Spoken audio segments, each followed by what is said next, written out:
was the first animal that you had to take care of when you came to Friskys? Do you remember, or can you tell me what that was like the first time? I took care of the birds in the bird room, and it was kind of loud the first time. Well, the first time she came here, she came to adopt the chinchilla. Yeah. And I did like a, you want to see some of the critters we have? And I just kind of invited her slightly in the room and said, what was the first thing I said?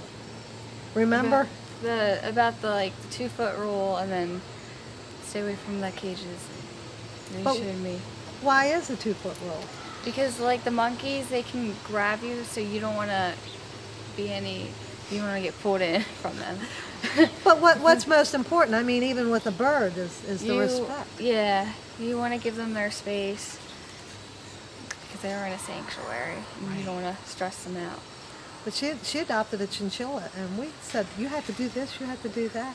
And we talked to her about volunteering, and she wasn't quite 16, and we're going, when you're 16. So she was up here with the,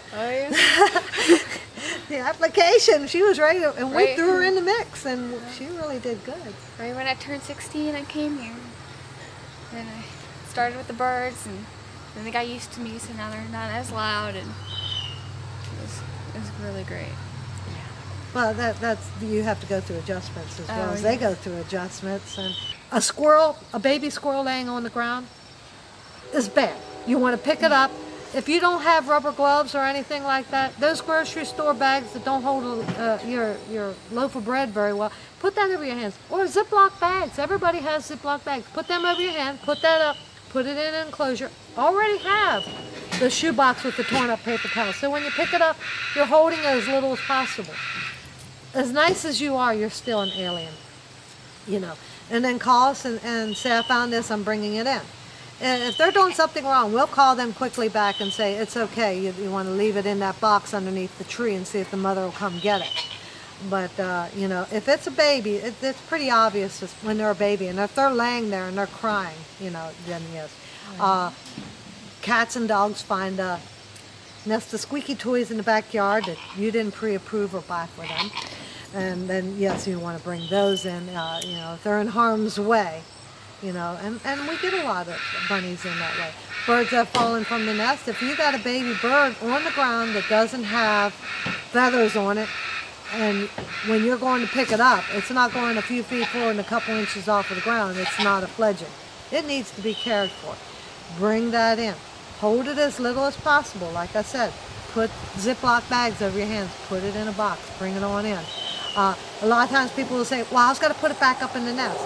It probably has internal injuries and went through temperature changes. So that's more than likely not a good idea. Now, some animals you got to be really cautious with. There's animals called rabies vector animals.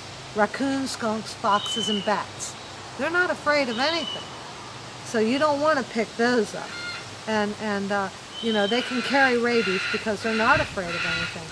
And you're not saying that they all have rabies, but it could be. And a wild animal, if it's not going in the opposite direction, especially a rabies vector animal, that's not a good sign. Seeing them during the day is a myth. It doesn't mean they're rabid. If you see one that's real lethargic or real aggressive, if you see a fox during the day that's real aggressive or lethargic, you go get yourself out of harm's way. You call us or call animal control. A raccoon that doesn't go in the opposite direction, you know, there's something going on.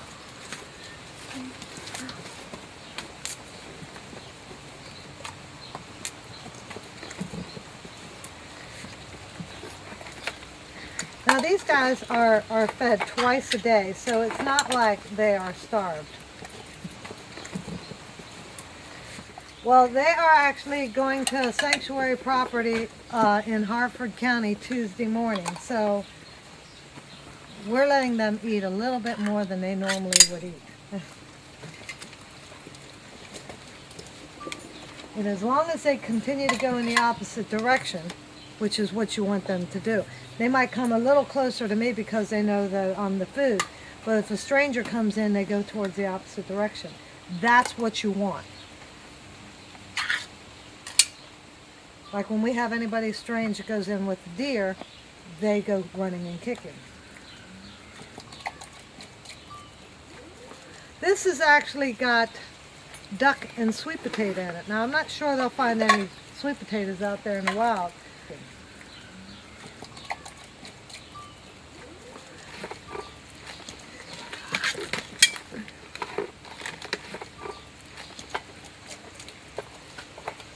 That's enough. I usually do 6 cans, but I'll give them more.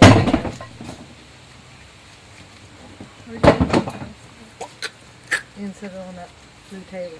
Slow down, gang.